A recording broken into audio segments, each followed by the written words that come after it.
قولولي بقى، مين زيي بيجوع بعد الساعة 11 أو 12 بالليل؟ تعالوا هنعمل بيتزا البيض خطيرة، حلوة قوي، هتنفع بالليل أو في الفطار أو حتى في الغدا. كمان هتعجب الأطفال قوي لو ما بياكلوش البيض.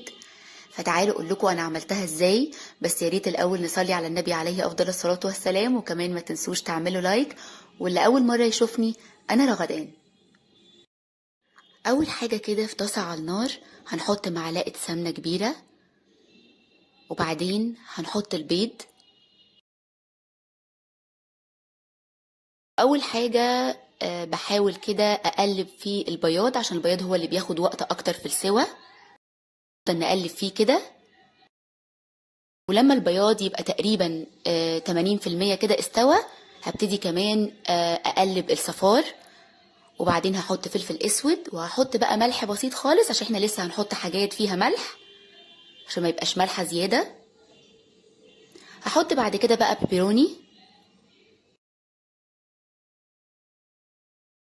وبعد كده بقى هحط جبنة رومي. تقدروا تحطوا اي نوع جبنة انتوا حابينها، تشيدر او موتزاريلا، اي نوع جبنة، حتى لو جبنة مثلثات.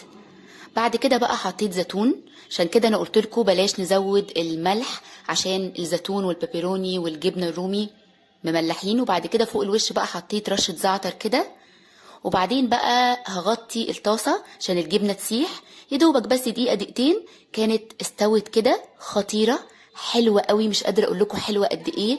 كلوها بقى بالعيش او كلوها بالشوكة كده، خطيرة. وبكده يكون الفيديو خلص، يا رب يكون عجبكم. ولو عجبكم ما تنسوش تعملوا لايك، بحبكم قوي وهتوحشوني قوي. باي باي.